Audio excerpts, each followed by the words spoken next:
Imagine someone tells you to close your eyes and picture a sunset. Most people can see it vividly, the fiery oranges, the deep reds blending into soft purples, the sun melting into the horizon. But what if I told you that when I close my eyes, I see nothing? Just darkness. No colors, no shapes, no visuals at all. That's the reality for me. I have something called aphantasia, a condition where my mind's eye is blind. It means I can't conjure images in my head. For years, I didn't even realize that most people could. I thought phrases like picture this or imagine that were just metaphors. When I found out what it really meant, it blew my mind. And it made me question, how does this shape the way we think and connect with the world? Personally, I connect better with strong visuals, like movies, TV, things like that, based on the fact that I can't conjure up the images in my head. I do love reading, but when I imagine things that I'm reading, I just imagine the situations in words, so I can't really see anything, which is a strange experience, but it works better if I've already seen some type of visual to explain the things that I'm reading. Like Lord of the Rings, Harry Potter, Percy Jackson, those types of things. I can read those after I've seen the movie and really dive into them because I understand the stories and I know what it would look like.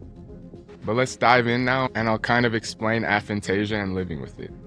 Living with aphantasia is like trying to paint a masterpiece with invisible ink. You know what you want to create, but the process is entirely abstract. It's not something you see, it's something you feel. Something you know deep down. This has shaped how I approach everything in my life, from problem solving to storytelling. Here's the thing. Most people assume imagination is purely visual, but imagination is so much bigger than that.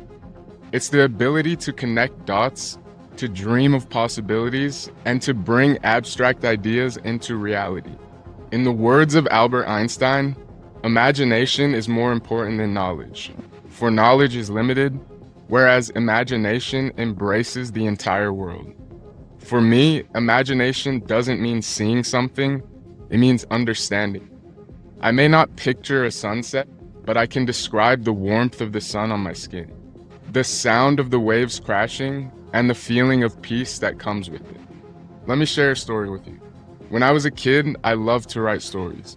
But whenever a teacher said, describe what your character looks like, I would panic. I couldn't see them in my mind's eye like my classmates could, so instead, I focused on their actions, their emotions, their choices. And to be honest with you, I think that's what taught me to write stories that feel real. Not because they were visually detailed, but because they captured the essence of what it means to be human. Psychologists estimate that about 2 to 3% of the population has aphantasia. That means that millions of people around the world experience things the same way that I do. Some of the most brilliant minds in history are thought to have had aphantasia, including Nikola Tesla, who famously said, "My method is different. I do not rush into actual work. When I get an idea, I start at once building it up in my imagination. I change the construction, make improvements, and operate the device entirely in my mind." Now let's talk about philosophy. What does it mean to live in a world where you can't create mental images? For me, it's a reminder that reality is subjective. We all experience the world differently, yet we assume our way is the right way. This is where the teachings of people like Buddha come in. He said, the mind is everything. What you think, you become. Whether or not I can see images in my mind, I can shape my reality through thought, intention, and action. And here's a conspiracy for you. What if the way we define imagination is too narrow? Think about it. Society often glorifies visual thinkers, artists, designers, filmmakers. But what about those of us who imagine in different ways? What if the world is missing out on incredible ideas because we're not looking at imagination holistically? This brings me to spirituality. In many traditions, imagination is seen as a connection to the divine. In Christianity, we're told we are created in God's image, in Genesis 1:27, which implies we have the power to create. But creating doesn't have to mean painting a picture or sculpting a statue. It can mean shaping ideas, building relationships, or crafting a life filled with purpose. Living with aphantasia has taught me of the power of persistence. There's a quote by Thomas Edison that resonates deeply with me. Genius is 1% inspiration and 99% perspiration. I may not have been able to visualize my goals, but I can work toward them with unwavering determination. And here's the thing. Action is what brings ideas to life. Statistics show that people who set specific, actionable goals are 42% more likely to achieve them. So even if you can't see your goals in your mind's eye, write them down, break them into steps, and take action. I want to leave you with this. Aphantasia isn't a limitation. It's a reminder that there's no one right way to think, dream, or create.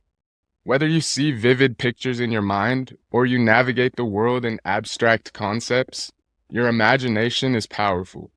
In the words of Henry David Thoreau, go confidently in the direction of your dreams. Live the life you have imagined.